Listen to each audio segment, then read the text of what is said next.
රෑ සැබෑවුණු සිහිනේ අර්ථවත් කරගන්නයි මේ මගේ උත්සාහය. අද මං ඉන්නේ වයඹ තාක්ෂණ පීඨයේ පීඨාධිපතිතුමා ආචාර්ය ජ්‍යෙෂ්ඨ කතිකාචාර්ය මංජුල වික්‍රමසිංහ මහත්මයා එක්ක. ඉතින් මංජුල සර් අපිට කියන්න මේ ඇක්‍රෙඩිටේෂන් එක එහෙමත් නැත්නම් ප්‍රමිතිකරණය උපාධි පාඨමාලාවකට කොහොමද වැදගත් වෙන්නේ කියලා.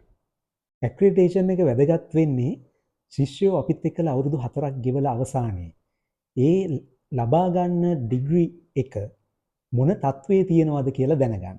ඒක Tamanටත් වැදගත්. Taman ලබා ගන්න ඩිග්‍රී ප්‍රෝග්‍රෑම් එක කොච්චර මිනිස්සු පිළිගන්න මට්ටමේ හොඳ වැදගත් ඩිග්‍රී ප්‍රෝග්‍රෑම් එකක්ද කියන එක, ඩිග්‍රී එකක්ද කියන එක ඒකලම එම්ප්ලොයර්ස්ලට ඔයාලට රැකියාව දෙන කෙනාට මේ ඩිග්‍රී ප්‍රෝග්‍රෑම් එක ෆලෝ කරපු කෙනෙක් මොන තත්වයේ අධ්‍යාපනයක් ලැබපු කෙනෙක්ද කියලා දැනගන්න. මේක තමයි ප්‍රධානම අරමුණ. එතකොට මේක වාහනයක බ්‍රෑන්ඩ් එක දන්නවා නම් අපි බලාපොරොත්තු වෙන ක්වොලිටියක් තියෙනවා.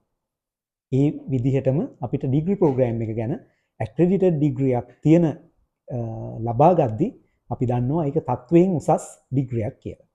අපේ පීඨාධිපතිතුමා මංජුල වික්‍රමසිංහ මැතිතුමා මගේ ඩීන් සර් කියපු කතාවේ බොහොම හරයක් තිබුණා. මං හිතනවා ඕගොල්ලෝ ඇප්ලිකේෂන් එක දානකොට මේ කතාව මේ සියලුම දේ මං ගොඩනගන්නේ ඔයාලගේ ඇප්ලිකේෂන් එක දානකොට ඔයාලා හිතන්න ඕනේ මොනවාද කියලා. මම පළවෙනියම කිව්වා රෑ සැබෑවුණු සිහිනේ අර්ථවත් කරගන්නයි මේ මගේ උත්සාහය. ඉතින් සර් කිව්වා මේ ඇක්‍රෙඩිටේෂන් එක කොහොමද වැදගත් වෙන්නේ?